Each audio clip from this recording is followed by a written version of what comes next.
What's up, guys? It's Otaku Brain, Otaku Brain Power this Friday evening.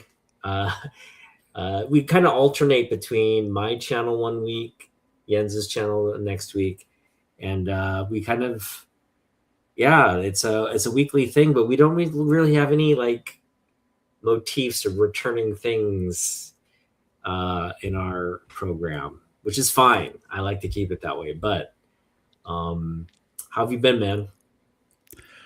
Good, yeah. Just glad it's the weekend, long weekend, no less. So yeah, and looking forward to. We can talk about it later, but looking forward to do some comic book hunting tomorrow. So Yeah, I feel like you and I, it's been a while, but it's only been like 5 days. It feels like I haven't seen, we haven't done, no, but it was just 5 days ago that you did it. It's weird how time can play trick. yeah, well, kind of yeah. I mean, since we met Sunday, which I'm not sure everybody. I mean, you did show your pickups. I don't know, almost doesn't count in a way. It just felt like it didn't count. Um, Yeah, I mean, I went Saturday prior. I went out to a couple places, but it was mostly a bust. Hit up a lot of yard sales, which also didn't amount to much. And yeah, I went to my local half price book on Saturday as well, and then I went yesterday. And I think they were busy with inventory. They haven't put out anything, so it's been quite disappointing. So just kind of shuffling through the same stuff again and again. Yeah, I don't know. Kind of itching to go hit up some cool comic book stores and yeah. Yeah. So we are gonna, Jens and I are gonna be meeting up on July 4th, and we're gonna be hunting for comics. Oh man. The way the forefathers intended, right? The way the forefathers intended. I honestly think we're gonna find something cool. You know what I mean? It's just like too many. First off, there's a lot of things happening here in Seattle. We seem to be the center of the universe right now. But yeah, I mean, it's America's 250th birthday milestone in American history, and I don't know. It just feels that there's just, I get this feeling like something special is going to happen tomorrow to everybody, not just you and me, but to anyone who goes out and enjoys Fourth of July. It's just going to be one of those memorable, magical days. You know, like people are going to recall where they were the summer of 2026. The what was supposed to be the summer of Supergirl, but turned into something else. We'll get into that a little later, but Yeah. yeah, looking forward to that for sure. Yeah. I mean, no, we can say like, so we want to go back to Tales to Astonish because they have an anniversary sale, and yeah, so we're hoping to catch some deals, not just on the bins. I'm actually hoping that they give some deals on some glass case stuff. So maybe pick up something cool. Okay. What was my big pickup from? So I think Gordon's asking about the one.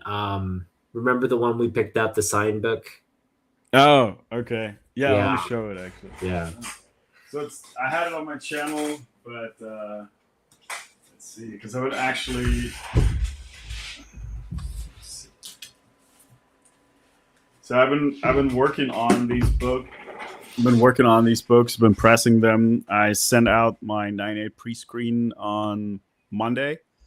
So I started working on. I have about 10 books that have signatures on it that I'm thinking about sending in.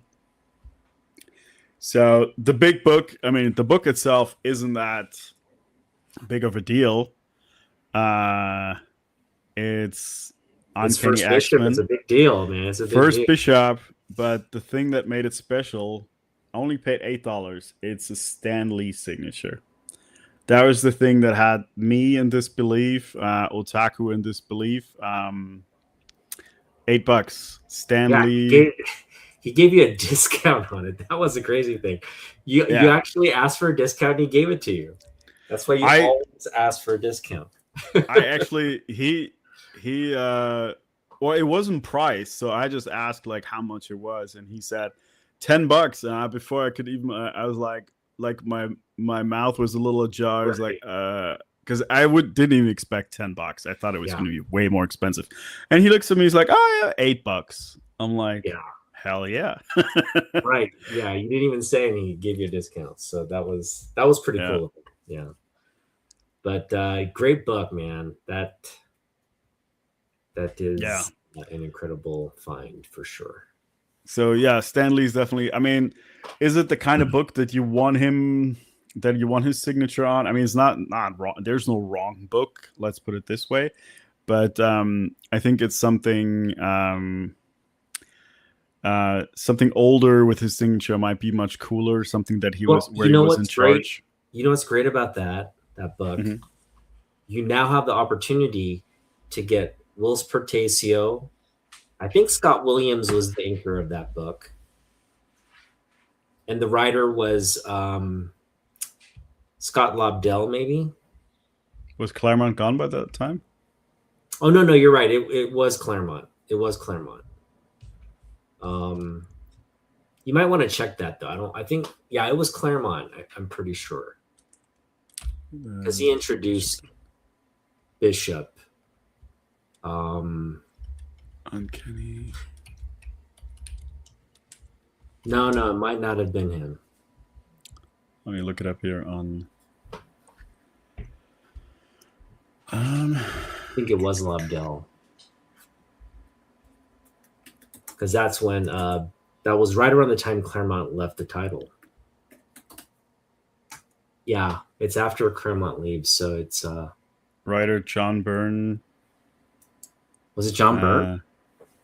It says I'm on League of Comic Geeks. So Wills Portasio, cover penciler, story penciler, cover colorist Dana Morshed, cover letterer Tom Orchevsky. Mm-hmm.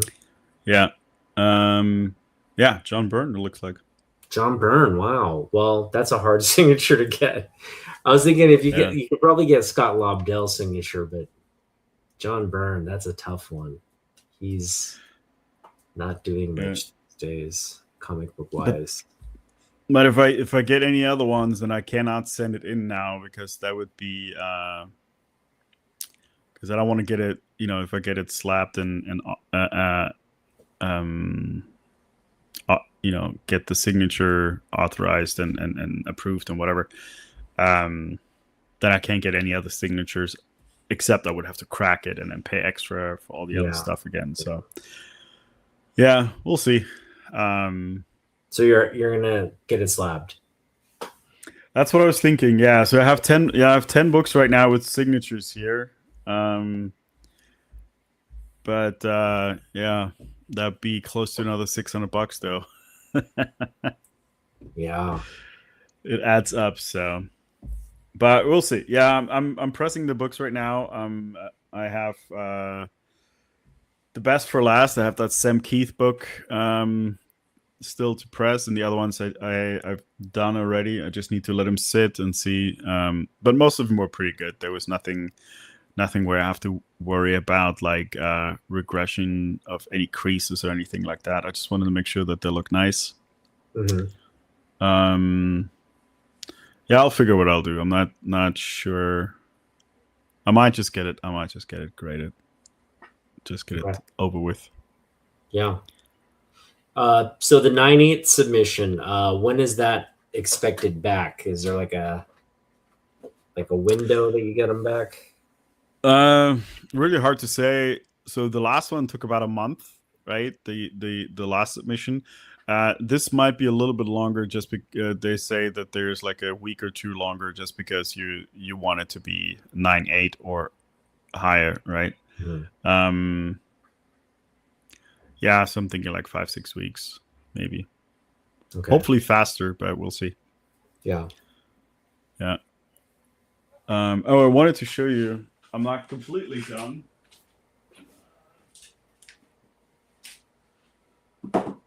but so I gave this 2 regular treatments so far. Oh, nice. Okay. Oh, yeah. Nice. So it's not. I mean, I don't think it's 100% gone, but like there used to be that ring right here. That one is gone, and I just have to, because I left the paper, the um, the sheets for removal were a little bit um, too wet, so I have a couple of water stains here in the back, but those come out. Those should come out easily. So much easier than that coffee stain for sure. So Yeah. yeah, I have to do maybe one more treatment for the back, and then I'll just have it pressed and be done with this one. But I definitely want to practice a little bit more on some cheaper books to make sure that I get it right. Yeah, I was supposed to spray it all, but I need to dampen it a little bit better, just so you don't have too much water running out when you press it. But yeah, it looks good. So it's good at the stain removal or the water stains. The water stains, since I put those in, that's fine, and they don't go very deep. The coffee stain, it took me 2 times to do it. It is not 100% done, or it's not 100% gone. You can always, I would say, you can probably see it a little bit. Maybe I'll try one more time, but there's like this faint ring that you can still see in the light, Yeah. but the majority of the stain itself is gone. So Yeah. um, I guess what I meant to yeah, say is, like, is the technique working for you? Like it's getting the stains out? yeah. I just Okay. need to refine it, like make sure that I don't leave it too wet. Um, the one that hasn't worked for me yet is there's a spot removal option that you do with the tack iron. Oh, Um, that one, you're supposed to attempt that first. So if it's not like a big stain, you can do it just like just manually with the tack iron. That hasn't quite worked for me yet. So I don't know if it was because of the type of stain, or yeah, I might just need to practice a little bit more. okay. Tack iron is a little finicky, because you don't want to put too much. Don't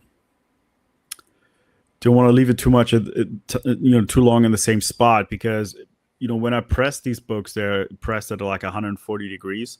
The tack iron starts at 212, so you have to be very careful not to hover for too long, and so you don't burn the book. So that's where I'm still practicing on that part. Awesome, man. No, I mean, show that book again. That book, we found this, like, it was ragged and kind of beaten up, sitting there raw in the dollar bin book. And now Yeah, look at it. It's all smoothed out. It looks fantastic, man. looks nice. I could even the back's not even that, beside the water stain that I put in, but I can get Yeah. that out. But I could even put it. Another option is to put it in the. I got the blue lights and everything, so I just need to put the box together. That will be the next part of the run, is to get like the blue light bleaching going. Yeah, I might also like the back for it. Might be a good candidate to try it out, just to lighten it up a little bit. Yeah. Love that you're doing this, man. Keep it up. Keep it up. All right. We want to talk about stuff now. Yeah. What stood out to you this week? What do you want to talk about? I know there's a lot of there's a lot of stuff happening. What's the focus of kind of something you want to bring up? Yeah, I mean most of the things that I saw or that came across my was regarding Supergirl. But before that, actually, okay. So since I do a lot of checking on the CGC, and I don't know if anybody's watching that is also. So I always watch who's new out there for signatures and stuff like that. One that just joined for CGC signature series is actually Frank Miller and Klaus Jorgensen. They do an a 40th anniversary of Dark Knight Returns. So yeah, I'm actually going to be on the lookout for book number one. I have the fourth one, first print, but the fourth one I got it because it was cheap. I got it for like $5. But like if you want something signed and make it worthwhile, I think the first one, first print is the way to go.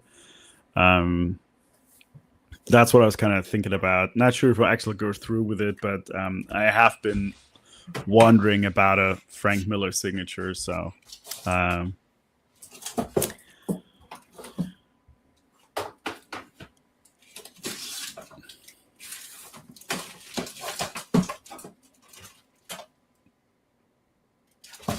All right, go on.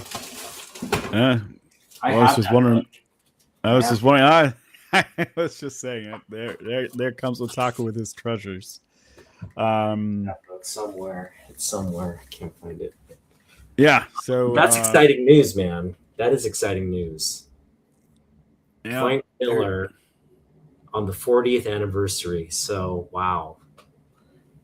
It's Obviously, been 40 years. that was kind of crazy. I had to look that up. It's like 40 years seemed like a long time, but because I mean I'm still very fresh to the comic book scene, so I didn't like I've seen the book before, but I didn't think it was that long ago. But yeah, 86, right?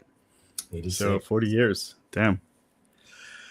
And that's really the book that galvanized comic books as a medium I enjoy reading.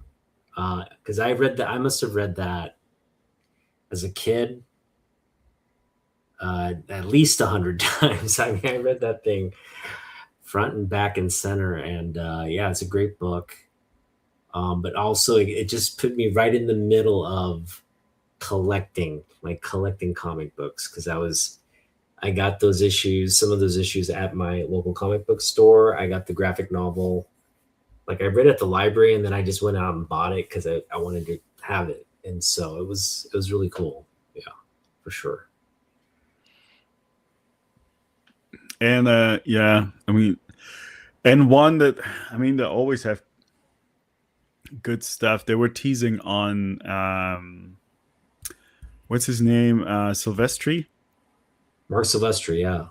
Yeah, they were teasing him on Instagram that they're having a signing event. So, but I mean, there's still even without the upcoming ones, there's so many for July. I mean, Mike Mayhew, Jorge Jimenez, Roy Thomas, Gene Thomas, Terry and Rachel Dodson. There's still till the end of July. There is the Jim Lee, Jeff Loeb, Scott Williams, and Alex Sinclair. Oh, they're doing it again? Yeah, that's the ongoing one where I send. Oh, the cutoff date happened already. Yeah, on that one. Yeah. No, I think they pushed it till July 26th now. It says here it's from May 14th. Yeah, I think you're right. It might have ended in June, and maybe it looks like they extended it to almost the end of July. Okay, cool. Because yeah, when I sent 2 books for Jim Lee. So Which books did you send? well, for myself, so there is X-Men #1, the Magneto cover. the Magneto cover. That one is just getting a signature, and then the Uncanny X-Men, that Black Widow, Oh yeah, Captain America, and Wolverine cover. The remark. Yeah. Yeah. So he ordered a remark for that one. So Wow. it'll be fun to unbox that one and show it off. But I'll be flood with jealousy on that one because that won't be mine. I won't be able to keep them. So But Well, yeah, still holding it. Still holding it is pretty cool. yeah. All right, so Uh, Johnny Dome here. He's asking. Now we hear there was a director's cut, 11 minutes longer, but the studio cut tested better. Yes, this is the report. Apparently, there was a screening, and they had creative differences, so they tested both versions. The one Gillespie wanted to put out, which was again 11 minutes long. That's not. I don't think that would have made or broke the film, to be honest. 11 more minutes of footage wasn't the problem. Um, and then there was the studio version, which was the cut down version. So it just sounded like internal politics a little bit, like. And the studio ended up going with the cut they wanted. I also heard, along with that, with them cutting it down, that along with taking those 11 minutes away, that they changed it from Supergirl, Woman of Tomorrow to just Supergirl. That cemented it, kind of. I don't know if that rumor is true or not, because for a long time we've been hearing just the title Supergirl, but in what I read or heard about is that when they did that cut, that they also removed that Woman of Tomorrow, which might be one of those areas where some fans of that book are talking about that they cut some essential stuff out. I don't know. I feel bad for Supergirl fans, and I put myself in that group, in that category, because you don't get a Supergirl film every day, right? You just don't get a film every day, and so when you do get a film, I mean, the Helen Slater film was like, also that was 40 years ago, literally. It was like More than that, yeah. yeah, That was early 80s, yeah. Yeah, and the fact that we've gotten a TV series, she's in animated series, she's in comics, but the cinematic version, we just don't get female heroes all that often, first and foremost. But to get Kara, right, to get Supergirl. Now I know we just had her in the Flash, so she was recently, but I never viewed that Flash version as any she's just not the character that we know in comics. So I just wrote that one off.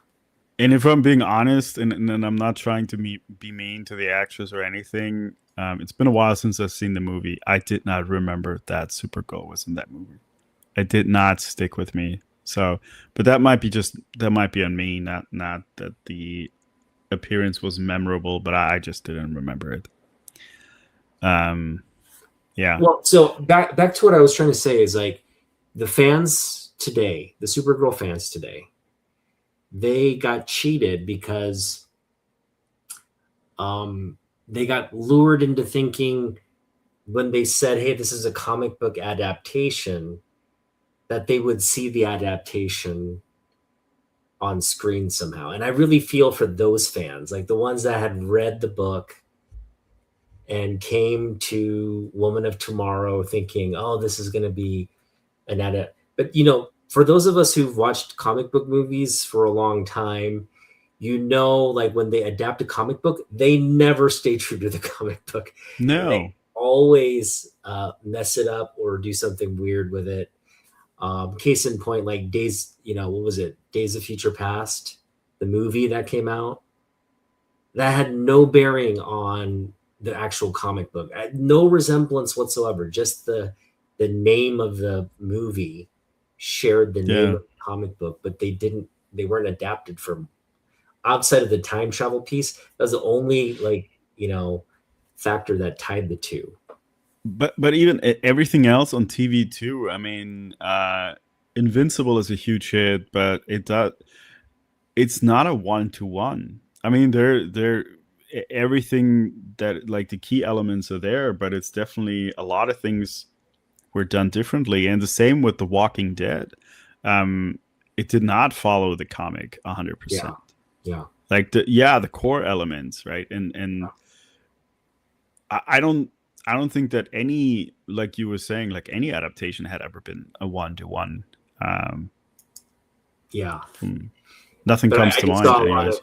I saw a lot of people just being like, "Oh, it wasn't like Woman of Tomorrow, the comic book." Well, yeah, that I mean, you kind of expect that.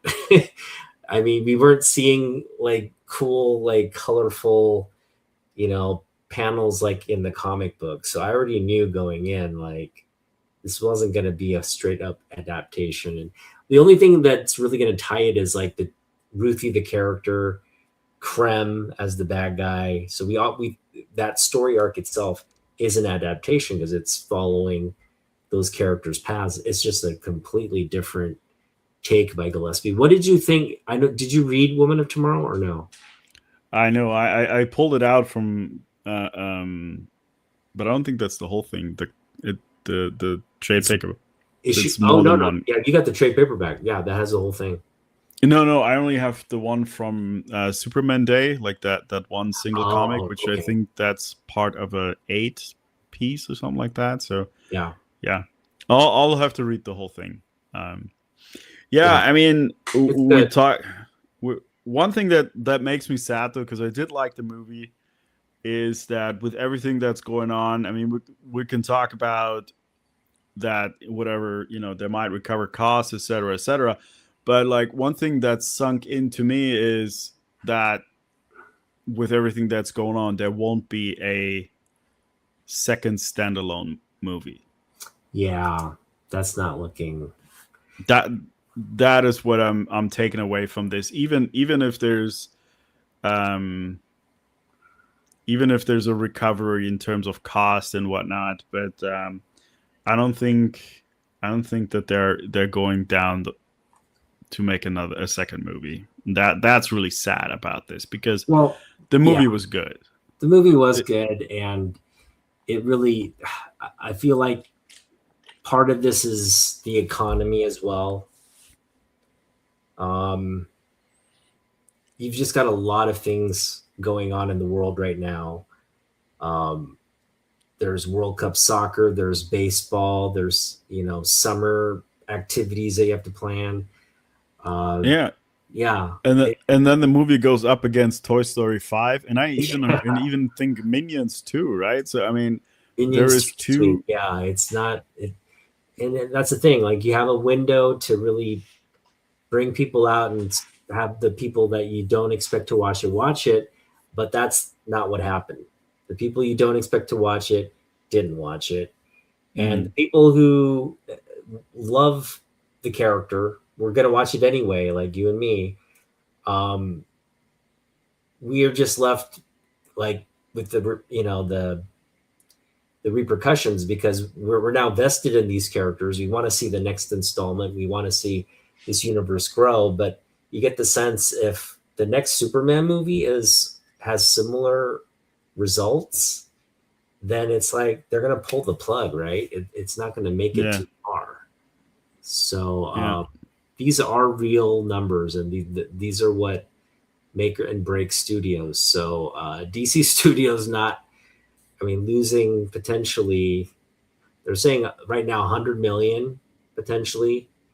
Uh, and the thing is, they spend a lot on marketing too. That's the other thing that's that always they the don't really case. have an Yeah, excuse. Yeah, they don't have an excuse to like enough people saw ads, enough people watched a TikTok or something on it. So um, it's yeah. one of those things. I mean, there's the rumors. Johnny's saying that, yeah, that they said they're disappointed, but they will still move ahead. That's what they're saying. Some of the rumors that I've heard, and again, take rumors with a grain of salt, um, that they fired the entire marketing team today, or supposedly. Again, it's allegedly, um, which was something that James Gunn was not happy with since he picked the team himself. Um, and also there was asks supposedly that they're shortening Millie Alcock's showing in Man of Tomorrow, which is one of the rumors. Again, allegedly. I hope that isn't true because I don't think that that's fair or I don't think yeah I don't think Gunn will cave to that. yeah I don't think Gunn. yeah I think he's again he's going to be at the front of this next one, and again it's the way they planned it. They have a script. They've already started principal filming. I know you can make little changes here and there, but I don't think Gunn's not going to cave to that. The only person who could force him to do that is Peter Safran. And I don't think they have that kind of relationship. I think Safran's like, okay, we got to just tighten the grip on, the creative parts. And Gunn is probably going to be more hands-on now because he just thought, hey, I'm just going to toss this project to these hot screenplay artist, writer and director. They've done some great work. I'm just going to trust them with it. But they're not comic book people. yeah They're not comic book people, and you can't teach comic book people. You can't teach comic books to comic book people unless they actually want to read and like deep dive into it. You know what I mean? Yeah. And Yeah. that's what happened, unfortunately. But one thing that bothered me from the beginning, and you touched on that, or we both talked about it, is like there was a lot of upfront reviews based off trailers or what they thought about what the movie is going to be without actually seeing it. And we did see a lot. I don't think you can blame, there has been some misogyny around Supergirl beforehand. And it's something that has nothing to do with the movie itself. Mhm. And I think those are things that if you spin this negatively ahead of time, it does have an effect on if people want to see it, right? Yeah. We touched on the economy. So if your budget is a little tighter these days and you have a lot of negativity surrounding something that you may wanted to see, you're going to hold back and say, you know what? I mean, if it's not going to be that great, I'm not going to spend $18. I'm going to wait until it comes to Netflix or until I can rent it. And I think that would happen with this. And if a lot of people want to say like, oh, I saw some comments that just like upset me a little bit. Like, oh, it's not the marketing's fault. Yeah, probably not. It's like the movie was garbage, or you can do marketing with garbage movies. I think that's crap. Like I don't think the movie did it.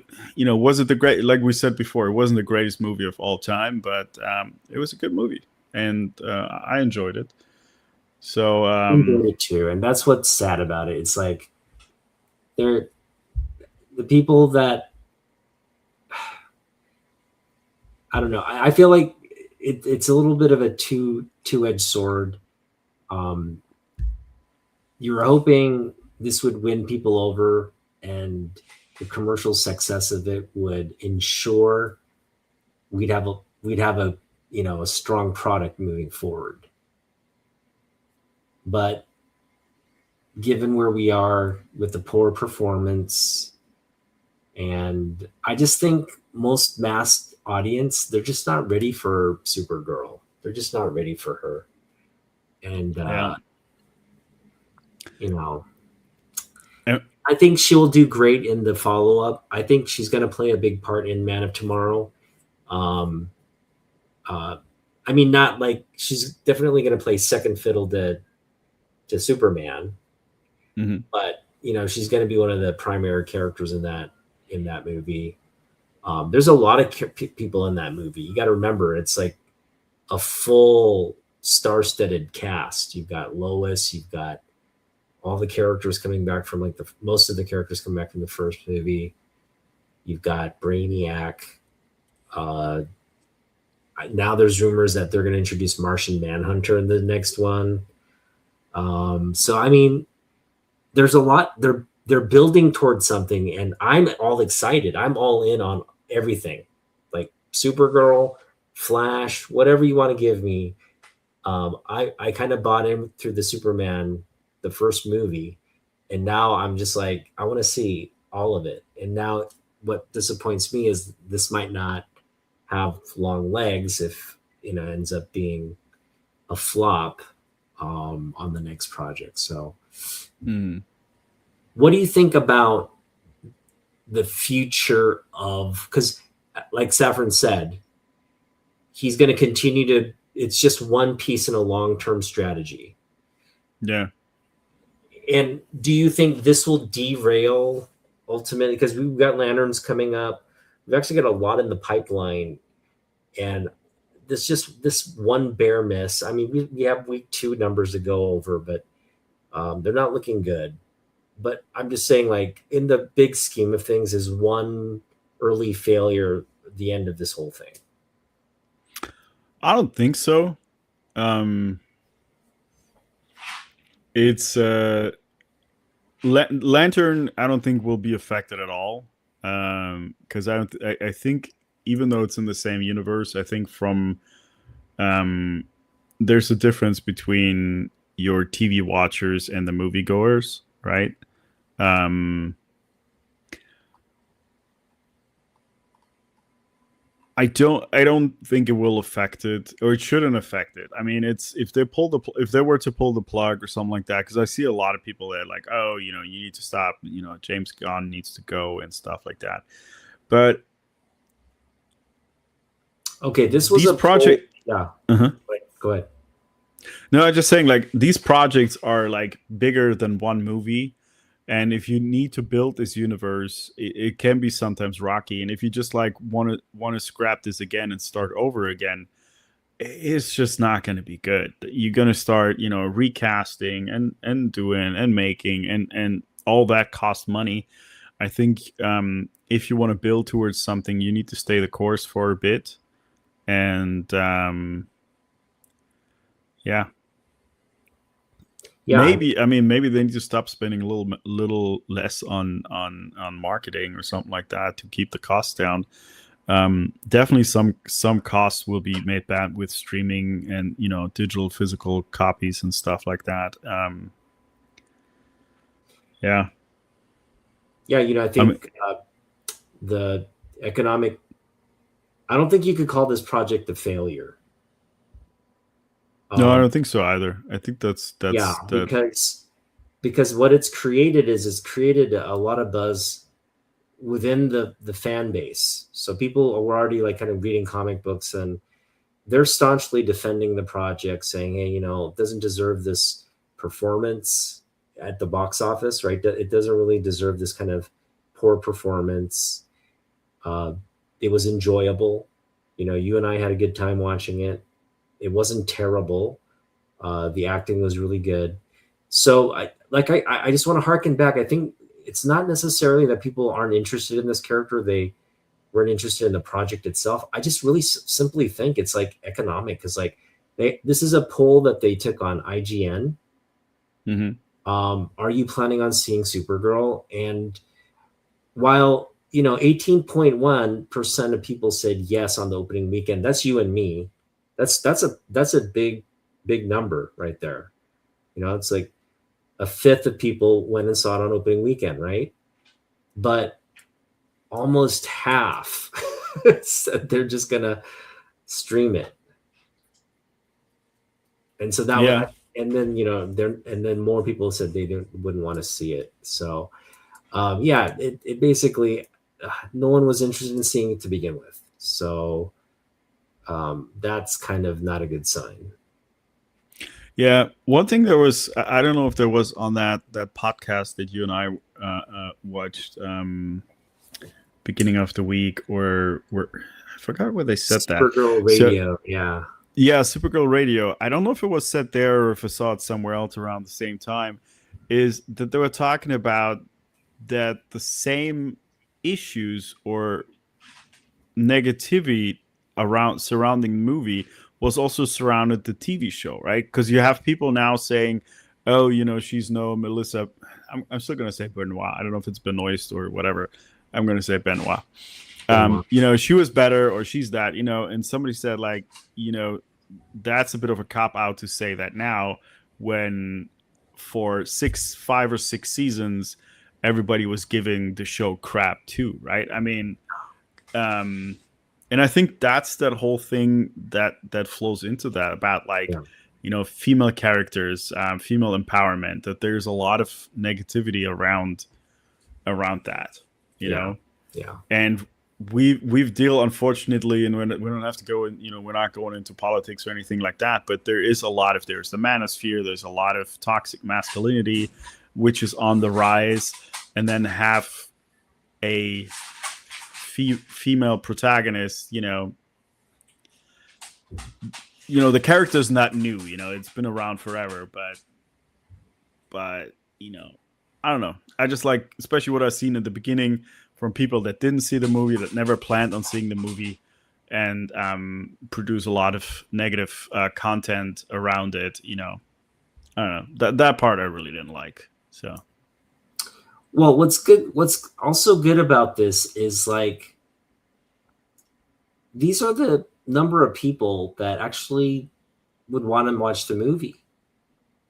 yeah, Meaning, I'm not going to go pay $20 to watch it, but I'll watch it if it's on my, streaming subscription, right? And yeah, when you compare, and then we're talking about the manosphere here. Nope, never will I ever, right? Like, the manosphere is the fifth yeah, of people that hate this movie.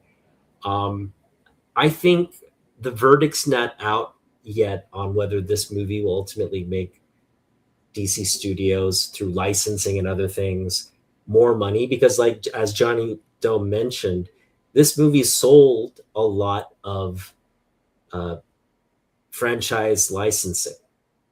They had KFC, they had Milk-Bone, they had a bunch of, like, I mean, a bunch of things hidden in the movie that were probably advertised, and that helped bring in additional revenue, like 100 million in terms of, like, movie type sponsoring. So yeah, I think if it does well in streaming, it brings in a lot of subscription dollars, and it just continues to grow this excitement around series like The Lantern, right? The Lantern comes back for season 2 or 3 if it's announced. I think this one little summer blip, and again, we don't know yet. People have counted Kara out like we have at least a month. Okay, we have at least 3 more weekends of movie-going audiences deciding if they want to watch Toy Story again or see Supergirl for the yeah. first time. And Well, so I guess there's, like, this formula based on the first weekend where you land, right, in terms of where people, yeah, how they can see it play out and stuff like that. I'm not disagreeing with you, and I don't know, like, the whole model of how things must have changed in the last 5, 6, 7 years again with the rise of streaming. I mean, I, for myself, noticed that I'd rather, I would even spend more money on renting it digitally, so I don't have to leave the house or don't have to go to the is that movies, right? right? Yeah. I mean, I did enjoy my time when we were there, but I haven't been to the movies very, very frequently. So yeah. So I think there's a different formula for that as well. So that a lot of money nowadays is done,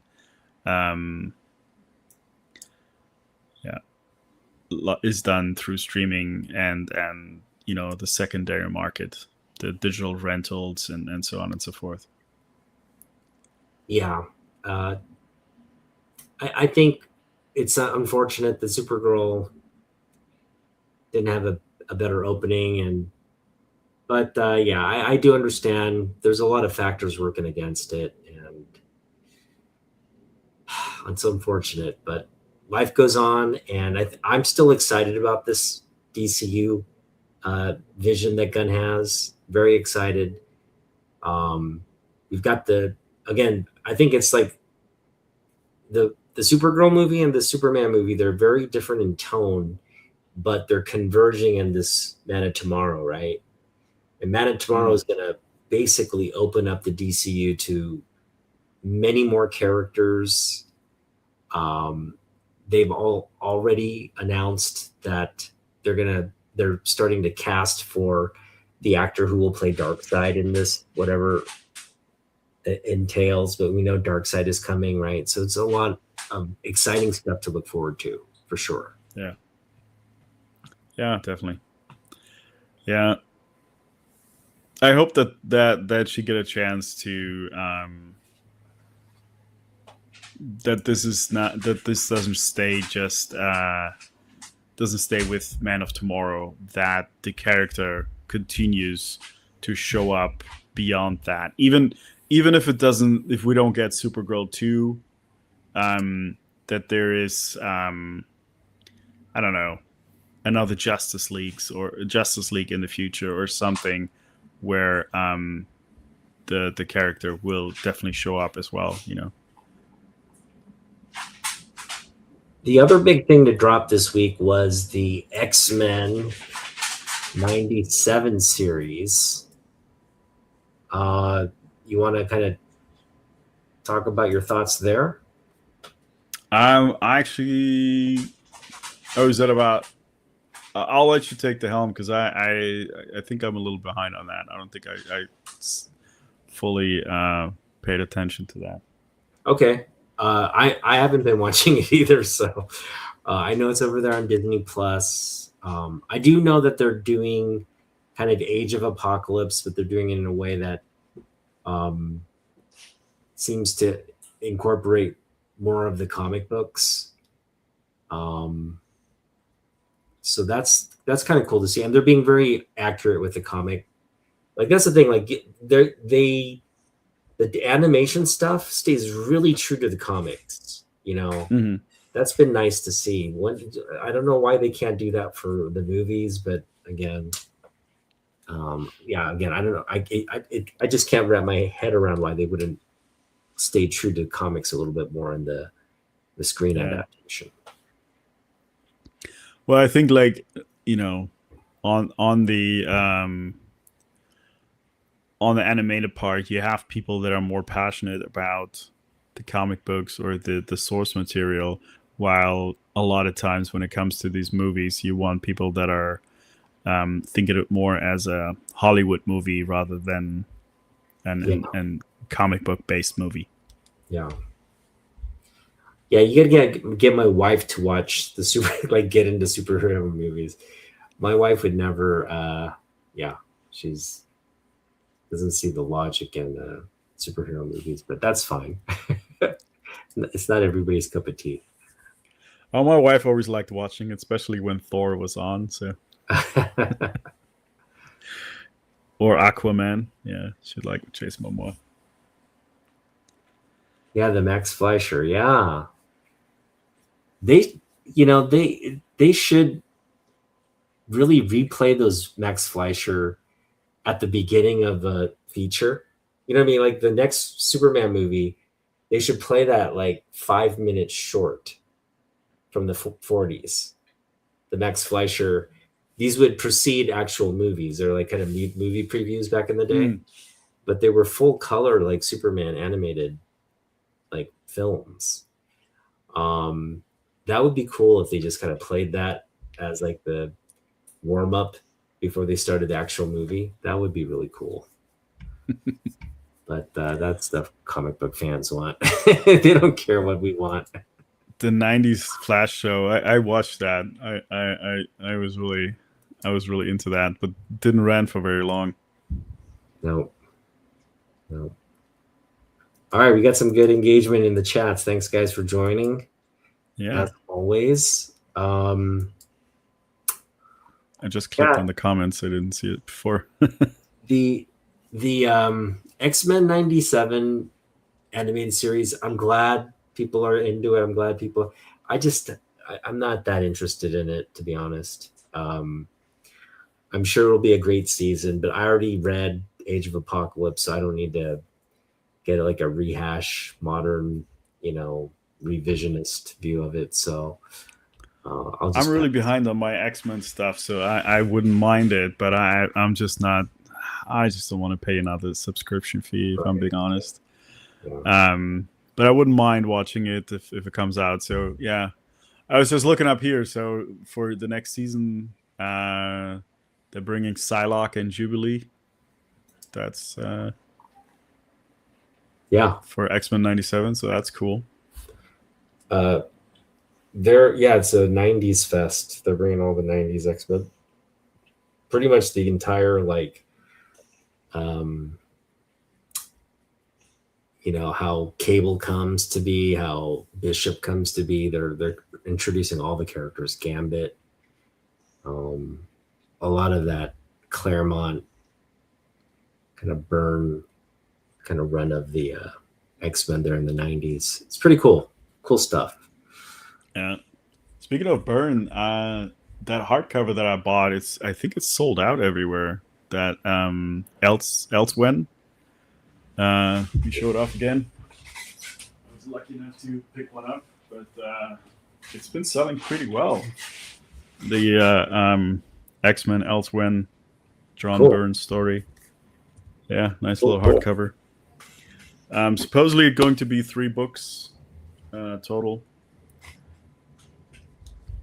Nice. Yeah. Hopefully he does a signing event. I'm waiting for that to do a signing event.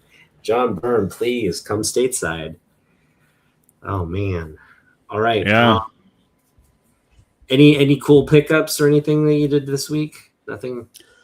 No. I went to Half Price Book, but I struck out. And from new releases, nothing really caught my attention. I was thinking like there's a swimsuit blind bag stuff from Marvel, but I was like, nah, it's just I'm okay for now. Hey, we got to talk about what I think will be like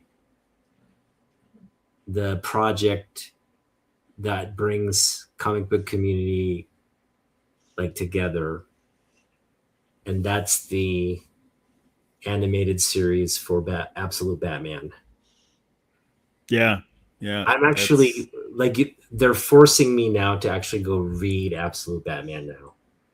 Like I was resistant to it, but I really want to read the book now before I watch the anime, because I just think that anime is gonna be incredible. You've got a Japanese animation studio doing all the the art direction for essentially an American comic book movie, based on the drawing of Dragotta, right? That's his name, Dragotta.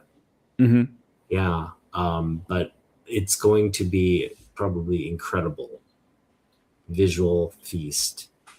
So yes, I must read the comic book now. How far should I read in? Should I just start reading it all the way to the current point? Issue 1 should be good. That's all I have right now. You're the issue 1 you gave me, the reprint one. That's all I have, so that's all I can read right now. Yeah, so the first 5, I think the first 5 issue is a storyline called The Zoo, which is sort of like the backstory for the Absolute Batman universe, and then it's 6, the first 6. Then 7 and 8 is mostly about like a Mr. Freeze story, and then starting number 9 is the Abomination, which is all about Bane and that. Yeah, I would say like get started, and then I couldn't stop. I think once in a while I stopped after 15 for a little bit, and then I just recently just picked it up and I just read like the from 16 through 21 and the Arc M. So yeah. I really enjoy it, and I'm also like I'm trying to keep up with the new stuff. I mean, like I said when I made my video, the Martian Manhunter was the only one that I wasn't like really connecting with, but I read the first two of Absolute Green Arrow. I think it's a great story. The first one of Absolute Catwoman is it's very engaging. So But um, you didn't like Absolute Superman, right? You're gonna. I did Absolute Superman. Yeah, I know where you're going with that. No, that one was good too. I've been catching up. I think there's 20 number 20 just came out or something like that. So and I think I'm stuck on number 17 or 18. Uh, yeah, I'm slowly catching up. I had a little slump in my reading. Got a little lazy, but yeah, Yeah, no, I mean, again, um, we don't know what the animation is gonna. We haven't had any previews or anything like that circulate quite yet, but I'm very excited for that project. I just think it's going to be the start of another underground. Well, I shouldn't even say underground. Like it's going to be way bigger than X-Men '97. I'll tell you that. When this yeah, thing hits, and if it's like a rated R version, like the comic books, right? The comic books is a rated R version, right? yeah. For It's the pretty brutal. Yeah, yeah. So I mean, if it's gonna be a rated R version with like decapitations and like things of that nature, yeah, this is gonna be an incredible project. You got Japanese animation on an American comic book, like anime manga style on an American comic book. It's gonna be incredible. Yeah. yeah. And like, I mean, who's listening? Why I'm passionate about it is just because it kind of I've been fairly new to the comic book scene, and it got me into reading. I was kind of dabbling, helping a friend, submitting some stuff to CGC. That's how I kind of got started. But Absolute Batman really pulled me in, and since it's really got me hook, line, and sinker. And from what some things that I'm reading online, that happened to a lot of people. So there's a whole new audience that is excited about this, that was not previously like hardcore comic book reading and stuff like that. So, which I think is great. You know, it just expands the fan pool, and yeah, that's why I'm very passionate about the absolute Batman and the universe itself. I just really like it. Yeah. Going back to whether Supergirl is going to be viewed as a failure or not, what I am seeing is a lot of girls, a lot of young women gravitating toward reading the comic book after hearing or seeing something about the film, right? Yeah. And it's that comic book. Now, when they watch the movie and then they read the comic book, they are going to love the comic book. They're going to be like, well, the film was rather forgettable, but the comic book is what's going to really reel them in. And hopefully that will also bring in a bunch of fans. And so I think ultimately DC from a brand value is winning here, right? You've got more people excited about the DC universe and the DC comics than we've ever seen in recent years. And from that perspective alone, if you're building a generation of people behind the DC brand, that's moving forward, that's invaluable. So Supergirl played her part.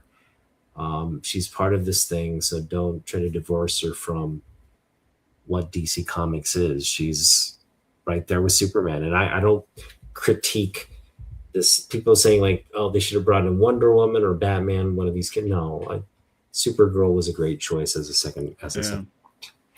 I just think they need to stick to it. If the idea is to eventually, or I guess is like to replicate something like Marvel did with the Marvel MCU, right? If you want to build it in a similar fashion, you can't just always like, oh, this didn't go as well, like just scrap it and start from new. No, I think this is where they. I know the studios probably don't agree because they don't want to lose money, and I wouldn't want to lose money either, personally. But for the longer vision, I think they need to stay the course, and they need to I think they need to stick with it, because it wasn't horrible as a lot of people make it sound. And if you want to build something, you just need to keep going. Yeah. And we really need to hope that Man of Tomorrow kind of pulls it back in, and then it can, whatever happened before that, even if if that one becomes a success, it almost doesn't matter what happened prior, right? And that would even then, because that would gain new excitement about the IP, the characters, and stuff like that.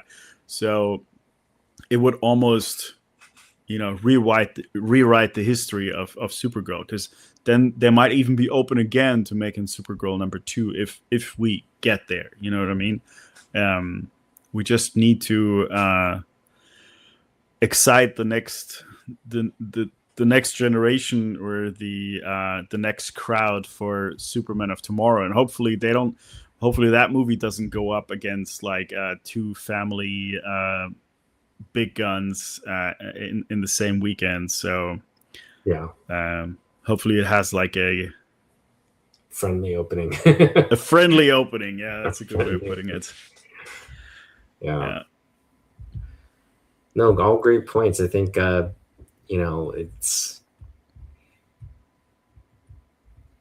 we're this next movie is gonna play a pivotal role. But I think Lanterns is gonna just wow everybody. Yeah. I like the tone of the series so far. The special effects seem to be really point on. It's an HBO, right? It's an HBO series, so it's going to be gritty. It's going to have language. It's going to maybe have a sort of a mature rating, right? That will do good. I think it will do fine. I think from the critique ones, the TV shows and the movies they're running in a parallel, and one or the other doesn't really hurt it, even if they're in the same universe, right? So whatever happened to Supergirl does not affect the show, like the TV shows, or that process at all. So, I'm not worried about that one. I'm looking forward to it, to watching that one. Mm-hmm. Yeah, me too. I'm not going to get a subscription HBO. I'm going to just get, Charlie gives all the synopses, right? That's fun to watch. Charlie will just give you the whole breakdown of what's going on. So sometimes you just watch those and watch some of the clips and all that. It should be good. Yeah, I think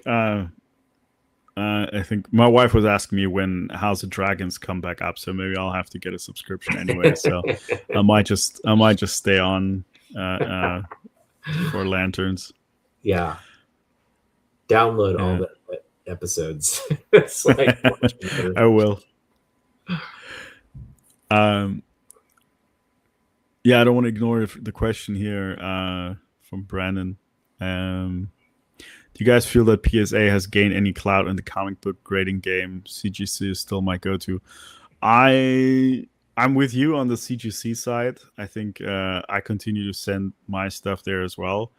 I don't know. There's some people that have done it. I think the fact that they got so quickly overwhelmed, I think, really hurt them. I think they do have the better slab, in my opinion. They have the better slab, but that's not always a good thing. The indestructible ones. Yeah, they've made it way too heavy and big. And CGC, it's a light. It's still protected. It's encapsulated and protected. Obviously, not as sturdy, not as nice as this, but from a grading market standpoint, that's, I think, what collectors prefer.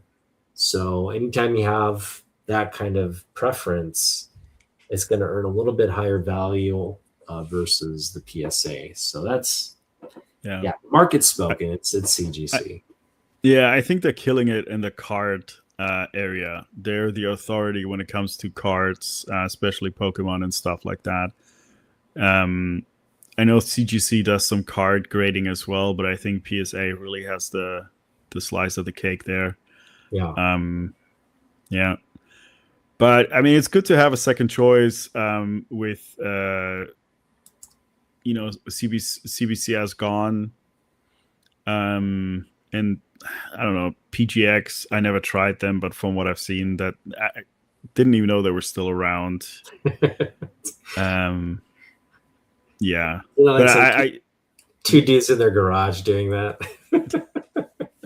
I mean, it's always good to have for companies to have competition. I think competition is healthy when it comes to that. Yeah, PGX I wouldn't do because from what I've seen is like they're really the grading quality is not the same. Yeah. Like, so if you pick something like you pick up a 9.8 on a PGX and then you send it to CGC, you might end up with a 7.5 or something like that.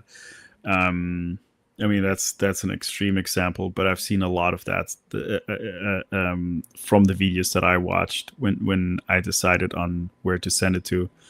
Kind of sad to see. I didn't never submitted anything for CBCS, but it's kind of sad to see them go because, like I said, I think competition is healthy for a market, because if we only have one company, then they really can't dictate the prices, and it's just gonna keep going up that way. Yeah, and to be honest, if I had a very valuable like Silver Age book that I wanted to grade, I'm sending that to PSA, because at that point it's more about preserving that book, and the books that you really want to preserve and protect, that this thick slab is actually really nice. You just can't have a collection of them, right? But for the one or two books that you're really wanting to like showcase and show off in your collection, PSA is a nice slab. Don't get me wrong. I do think its design and everything is appealing. Again, sturdier, but I think CGC is the collecting community's choice essentially when it comes to grading. Yeah. The standard. Brandon's talking about the grading scale. So again, I don't have any first-hand experience with PSA, but from what I've seen is that they are pretty good. It's not far off from CGC, so that's where they are, because they're also on the card market. They're extremely harsh on it. So yeah, I think their grading is pretty much there. I mean, there's always you're gonna have some, I feel this should have been that or something like that, but I think they're up there with CGC and when it comes to the grading scale quality. Yeah. Yeah. They're definitely not cheaper. they're Yeah. they're as expensive as CGC, if not more.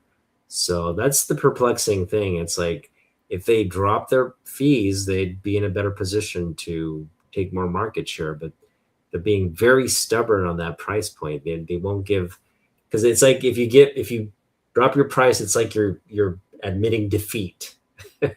And I think PSA would rather eat loss than admit defeat at this point. So Yeah. we'll see how long that goes.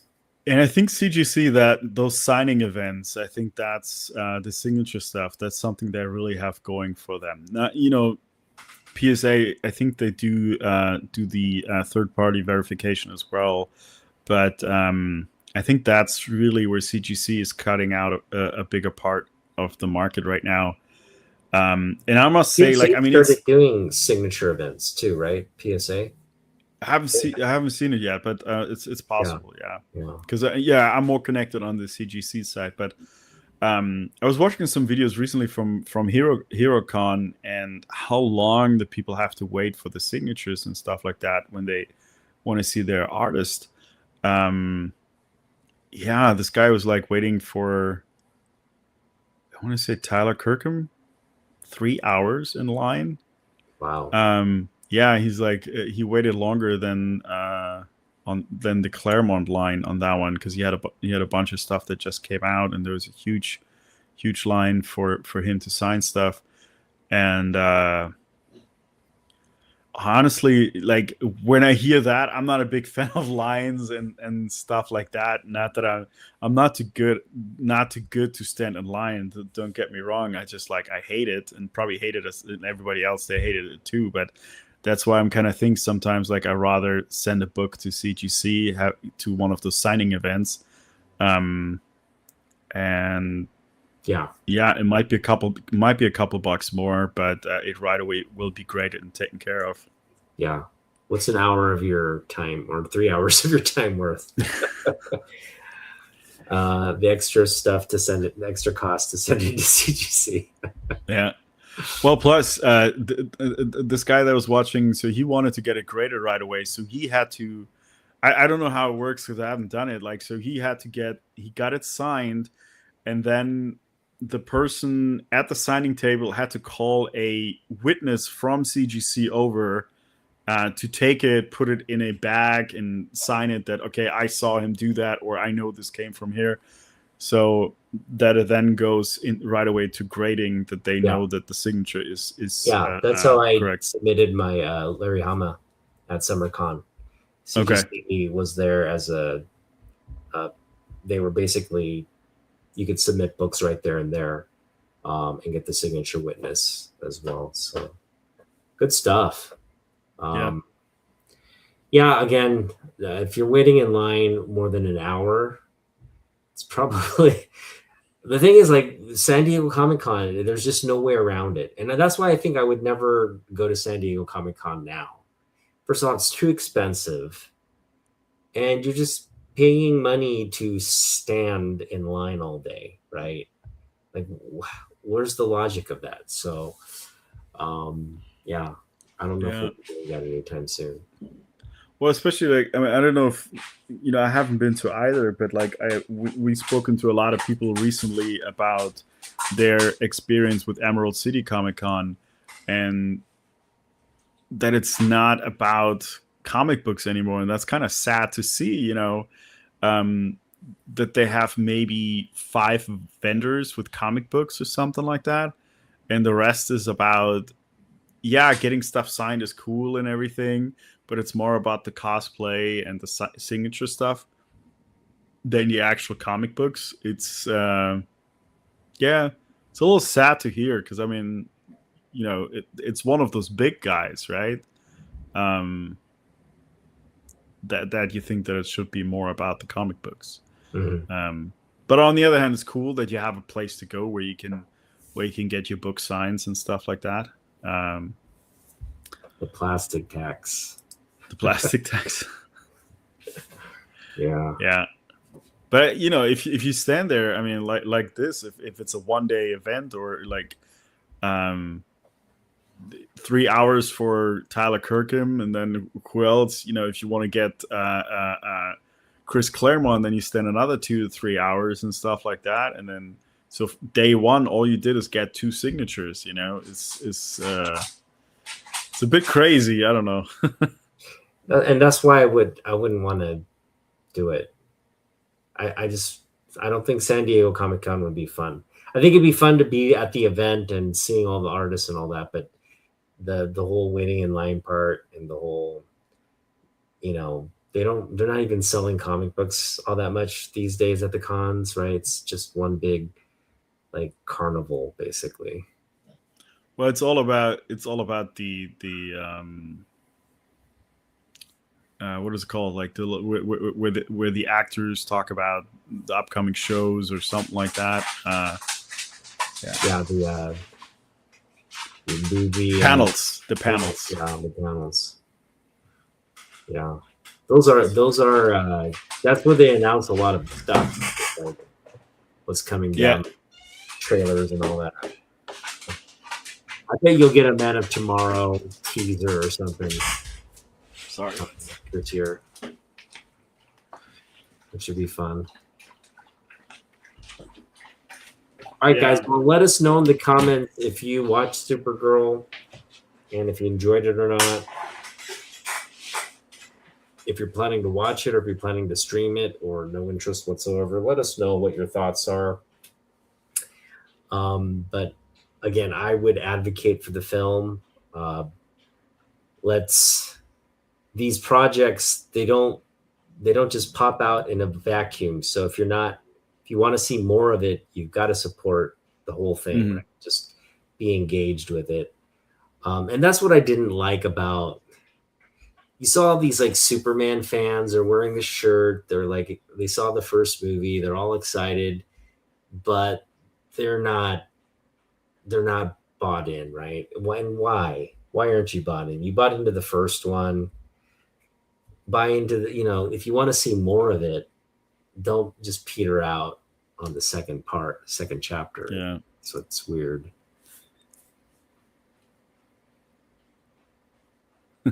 Helen Slater was nice to look at for sure. I like this grittier take on it, on Supergirl. Just makes her a little bit more, I don't know, more real for today's time. One of the reviews put it like, "Oh, all they wanted to do is make her this girl that just drinks all the time." But I think they're kind of missing the point of the story. And I don't know. I did like that part of the story, the dealing with trauma and stuff like that. I don't know. Makes her real. Makes her personable. Um, makes the story more than just oh, there's an alien that has superpowers. Just I don't know. I like the whole story. I like the movie. I think it's worth watching, and I think it's worth continuing. Yeah, I absolutely agree with you. I think Craig Gillespie does not deserve to be blamed for this movie. Um, I just think moving forward, though, I think you have to bring in. It doesn't necessarily have to be the director, but the screenplay writer has to know DC inside and out. You have to know DC inside and out. And I'm sure Ann Nagara probably maybe has some kind of background in comic books, maybe. Because again, she read a lot of source material, it sounds like. But I don't think it was necessarily her fault. She brought a great script to the film, but she left a lot of the heart of the comic book out of her screenplay, and it ended up being pretty. The essence was there, the whole tragedy of her backstory, right? But some of the themes and the visual elements were all missing in this film version. So I think the other thing that is like it was people were depressed. You go into the summer movie and you come out of it like the thing is like if you get the point that she like she did this horrible thing at the end, but some other people took it like, oh, that means that she's a bad person. No, she is a cathartic thing. She's basically like being like, with this act, I'm killing Krem, which you could view as her indifference to her obligation to protect people, right? Before she was like kind of like indifferent. She was self-absorbed, and the fact that she's killing this evil guy to protect her younger sister friend, right, who's now part of her family. They've shared an adventure together. She's really protecting this little girl who's vulnerable by saying like, no, you're never going to get an opportunity to bother her again, and making that decision and bearing all the burden of killing, snuffing out a life. And I love this. I love that version. I love that version. I love that they went there with Kara. They didn't make her this like Girl Scout. They made her like, no, she will freaking take your head off if you mess with her. And that's what makes her truly frightening. Like she's she's a scarred person, and if you push her too hard, she's gonna make you pay. I love that kick-ass Kara. It was good. I was worried about that last part at all, and I think it kind of goes back to, if you look at the success, and we just talked about Absolute Batman or the Absolute Universe, is that I think a little bit more brutality or realism doesn't hurt it. Yeah, It might depart from the, for Superman or whatever, that you might depart from the original Golden Age era, Silver Age era, whatever. But if in today's time, I think it needs to be you need to adapt a little bit. I wasn't like, that part didn't bother me at all. I want to say, like, I know for hardcore fans that was like a key element of change in the story, but it works. It works, yeah. Yeah, it works. Think about like, what if she had kept the guy alive? What, she's going to return to Earth now, protect Earth, and then leave Ruthie there on her home planet to be potentially captured and killed and all that? No, she's not going to let that happen, right? She's going to be like, look, you fucked with the wrong broad. Now you're going to pay. Yeah. Love that. I wouldn't change that for anything. But yeah, a lot of people are having problems with that. And a lot of them are men. But I do get the argument, like, you want to see your superheroes be like perfect, right? And that's the thing that I think that some of the Supergirls have to accept. Like, you guys got a broken character, and a broken character is always going to struggle to walk the straight line, right? And that's what makes a broken character so much more interesting sometimes, right? When I watched the TV show and they wrestle with that about being good and not doing anything bad, if you see the bigger picture, though, is like, how often has that character that we kept alive broken out and hurt civilians, right? I mean, the civilian hurt is always being downplayed anyways, right? I mean, there's people that scream and they fall with their cars and stuff like that, but it's not really presented as like, oh, these people dying, right? So if we would have killed the villain off the first time around, then we could have saved all the subsequent people that got in the way of the villain doing his second, third, fourth, or fifth run. You know what I mean? So, yeah. Yeah, she's not having it. Oh man. Yeah. I think also Batman. Yeah, we get that in Batman too, and so that, consider. Usually Batman is the yang to Superman's yin. Did that make sense? But I think here you get a little bit of that balance too. Like, Supergirl and Superman are different. I actually think what Gunn's gonna do when he introduces Batman, and I really hope he does this, I think he's gonna introduce the Wade World's Finest version, the more modern version that we got, where they're like friends and partners, and they're not adversarial. They don't have two different ways of doing things. Superman his tactics are like, go to the air, do surveillance, find out information, and Batman's behind the scenes getting access to, like, files, like digital files or something, or like cracking codes. He's in the background doing the investigative stuff, right? This is their relationship, and they just bring different tools, but they're not all that different. Like, they're on the same team, they're after the same goals. Yeah. Batman just has a little bit of a history there, whereas Clark doesn't. So yeah, we definitely don't have to redo Superman v Batman or the other way around. That wasn't our finest moment in DC movie history. Yeah, which is why I'm fine with Kara being that yin to the yang for Superman. You know what I mean? Mm-hmm. Like, he's willing to protect every life. Supergirl, she might crack a few eggs getting there. Like, she might have to crack a few eggs to, like, save the day, but her heart's in the right place.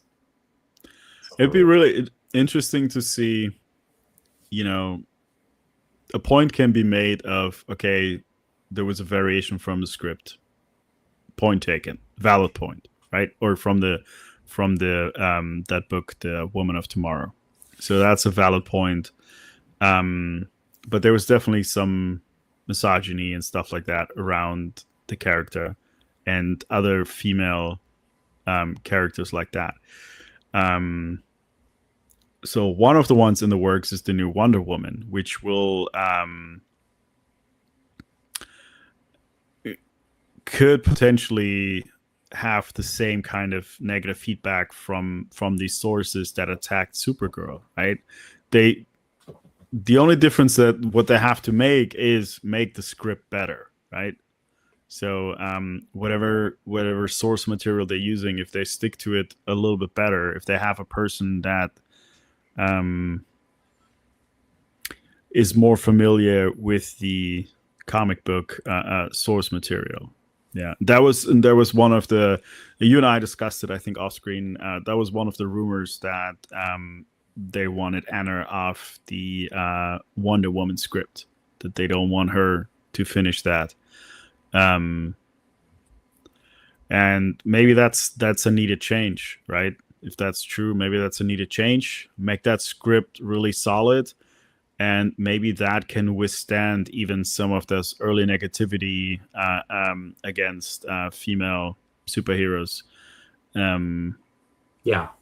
And It has to be written by a woman, but yeah, I think they just need they need a comic book person. It's as simple as that. Ann Nagara was not a comic book person. She's a Hollywood script writer. She's never done a comic book in her life. She read source material to get ready for the project. That's not a good sign. You know what I mean? If you have to actually like read up on something that you're, supposed to write, it's not a good. So will they learn from this? I hope so. Will Wonder Woman have the same issues? Yes. I think it's just you're just gonna have a part of the manosphere that's gonna not want to see a strong woman character play. But at the same time, they're gonna make Wonder Woman very, very busty, very, like perfect physique, perfect looks. Someone very classically beautiful to play her. So I think the eye candy alone will bring people out to watch it. You know what I mean? I really liked Gal Gadot in as Wonder Woman. Yeah, she was great. I think she was a great casting. The accent, everything about that was really good. Yeah. Yeah. I know the second movie didn't hit all the way, but the first one I think was really good. Really good movie. Yeah, I gotta agree with you. So I think we'll see. The casting for Wonder Woman will be very important, and all the people they've teased so far, I mean, they fit the bill. I mean, it's like you just want someone kind of tall, dark, and beautiful. You know what I mean? Yeah. I just hope that with this whole plan that that they do like the movies, you have Wonder Woman, Batman, the second Superman, that they don't rush into another Justice League just yet. Let it cook. Let it cook. Yeah, let it simmer. Put it out there. Put enough characters out there. Put enough different characters that you bring together, and then make it like a big, like Avengers. Bring it together when it's ready. Yeah. People forget, when Brave and the Bold, okay, that project, that's a Batman and Robin project. Don't forget, Batman and Robin. We've never really seen Robin outside of the guy was in like Scent of a Woman. Chris O'Donnell played. Yeah. Outside of him, and then the other Robin was he wasn't really Robin. He was kind of teased as Robin, but in the Dark Knight the last movie, it was Gordon. What's his name? Gordon Levitt. Oh, okay. Yeah, yeah. Yeah, he played sort of like this Robin-esque character in there. Um, Not really sure if he was Robin or not, but he gave off the Robin vibes.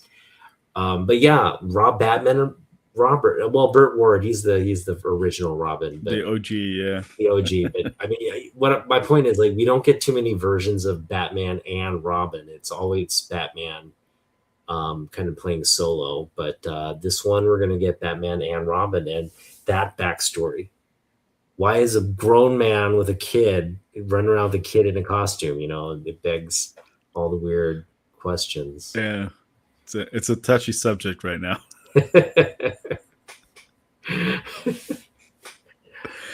Yeah, maybe they should skip it and just go right away to Batman Nightwing or something like that. Maybe, yeah. Nah, Maybe it but I will think be like a Nightwing version already there, and Robin is not, like, you know what I mean? It'll be the second Robin. It'll be the second Robin we get. The whole yeah, first Robin thing is something they will cover at some point, but exciting stuff. We should all be excited and, again, engaged. Engaged means, I don't know, like reading a comic book, watching some of these like series, and being engaged on yeah. social media. I guess that's a way to do it. That's why actually just going back to Robin in Absolute Batman right now in Absolute Batman 20, they have the Robins, which is like they have their own mech suits and stuff like that, but it's all the characters that ever played Robin and then some. They're all in one team, and they're the Robins. The Robin. And yeah, and they're led by Slade Wilson. Oh, Yeah, it's pretty cool. There was a couple of there was one Stephanie. I don't know. I have to look it up because I wasn't familiar with her version. She's also one of the Robins, but yeah, just bring it back to Absolute Batman. So that would be also kind of cool. But the way they tell the story differently with the same character. So yeah. that was really cool. Well, yeah. I mean, continue to pick up your Absolute Batman stuff. I'm glad that you're enjoying that. That's a good thing, I think, to have. You're just gonna enjoy writing it out to the last issue. So that's a good ride to be on. To be honest, like, just collecting that's gonna be uh, cumbersome for you. It's like, because you'd be like, when are they going to end this? Please just end it already. I'm ready for it to Yeah. be done. Once it starts getting his own short box, then it's being a problem. Would you get like maybe like absolute I don't know, absolute what's a minor character from Batman? Trying to think of the most minor character. I don't know. Yeah, but I think they are going to expand it because it's doing so well. But I just hope it doesn't quite go there. I mean, I didn't read it. I just kind of like see where the fans were with the Ultimate Universe on the Marvel side, right? So when Ultimate Spider-Man started, it was cool. Everybody was like on board, but then it kind of got like a little bit overrun with everything. Ultimate Wolverine, Ultimate X-Men, Ultimate, which in its sense would be cool, but I don't think that the reception, and I haven't read it all, so I can't really talk too much about it, but just seeing like what people talk about, that it's like the excitement is towards the end, it was kind of more like, okay, we kind of want this to end now, kind of need to wrap this up. Yeah. So No, that's how I felt about the X-Men when who was it? It was a whole Krakoa, the where Krakoa becomes alive and they go there as an exile like nation. It's a nation for mutants. House of X, was it? Yeah, House of X.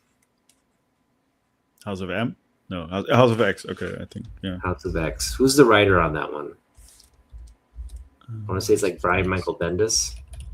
Let me see. With Bendis.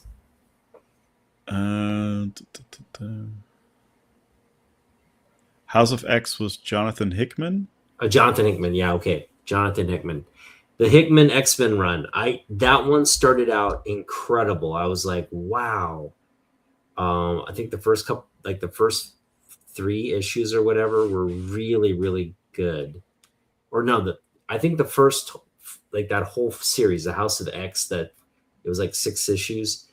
That part was good. The follow-up is where that book failed. There is a House of M that came out in 2005. That one is by Brian Michael Bendis. There's a House of M and House of X. I don't know which one was first. I think I'm talking about the Hickman run, though. The House of X. Okay. Yeah, that was good, and but it just ended. It didn't have any legs. They made this multifaceted, like all these integral parts, kind of like, you know, moving individually, and then the story comes back, and it was just so formulaic and boring. It started out good, and then it lost me at the whole, we got to go on our separate missions and then, you know, meet here, and it's got to be this perfect alignment of things happening, and just like, it was matrixy, very matrixy, and I was just like, whatever. Yeah, I want to go back to it ever since I saw that the Claremont documentary. So been tempted to maybe pick up some like Uncanny X-Men Omnibus or something like that if they weren't so freaking expensive. But yeah, they are pretty. It's voluminous. That's the thing. You got to read a lot to catch up on the whole lore there. All right. Well, okay. Let's talk about tomorrow. Yeah. Yeah. So we're planning to go to West Seattle to Astonishing Tales. They're having their 4th of July sale, which runs into the weekend. It was 60% off books today. Right, 60% off all the books with a sticker. Okay. $1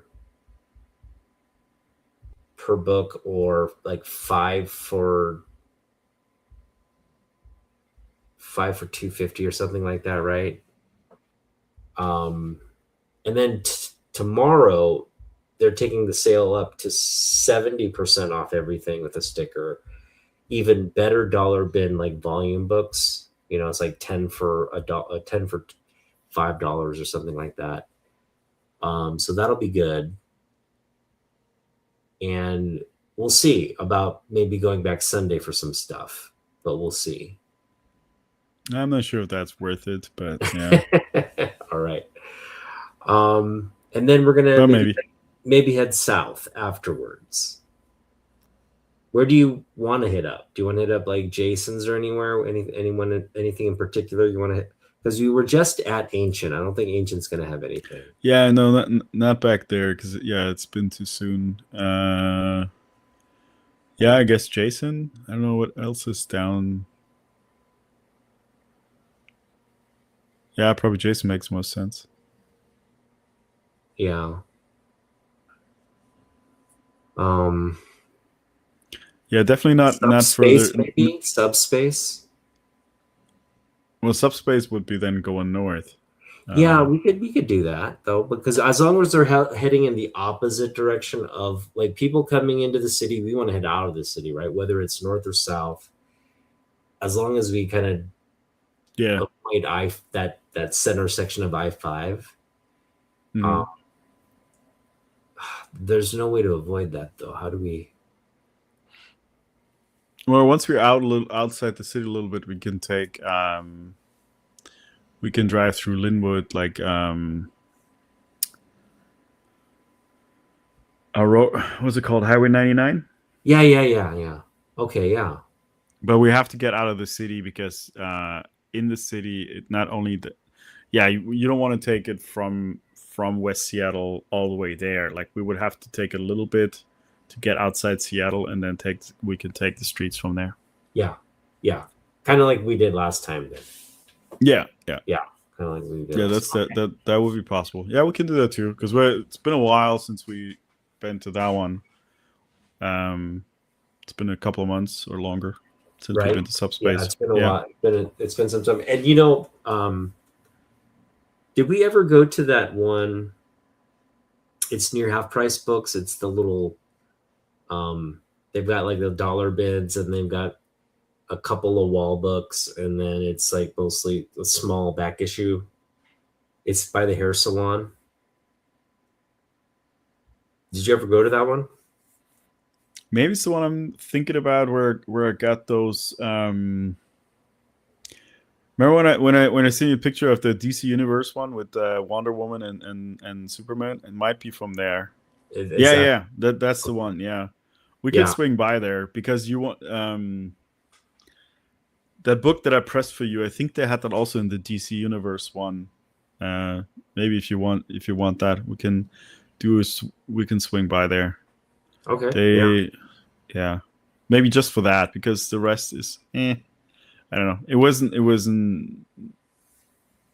the rest. I wasn't too impressed. But they were willing to to deal a little bit price wise, just because they said they couldn't keep up with like repricing everything. So if you feel that something was too high, to just throw them an offer. So which is Okay. fair. Yeah. I think correct me if I'm wrong. He had a good run of She-Hulk, right?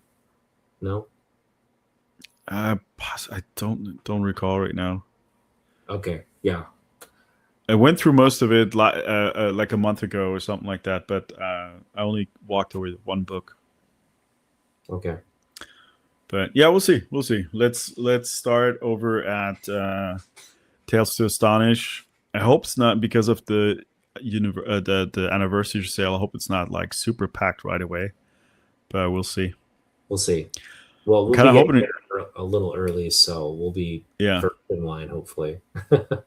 I'll leave it 8:30, so I should be 9 a.m. at your place, and then an hour should be good enough to make it there.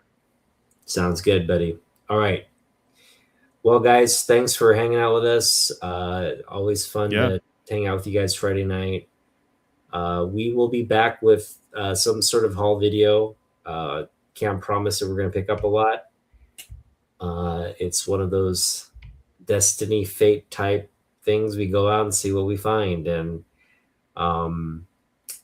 yeah, looking forward to it. So stay tuned for our haul videos after tomorrow, and we'll see you back here.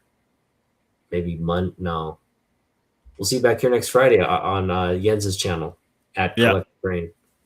At Collector Brain, yeah, all one word. So look for that next Friday, and yeah, you go live whatever you find, and then I'll post a video over the weekend. Probably by Sunday or so, if not latest Monday. Hopefully, if I find something. I have my eye on some glass case items there at the place, but wonder if they're willing to deal. We'll see. We'll see. We'll see. All right. Thanks for hanging out, man. Brandon Ryan. Yeah, thanks, guys. Buddy. All right. Peace out. We'll see you in the next one. Have a good one.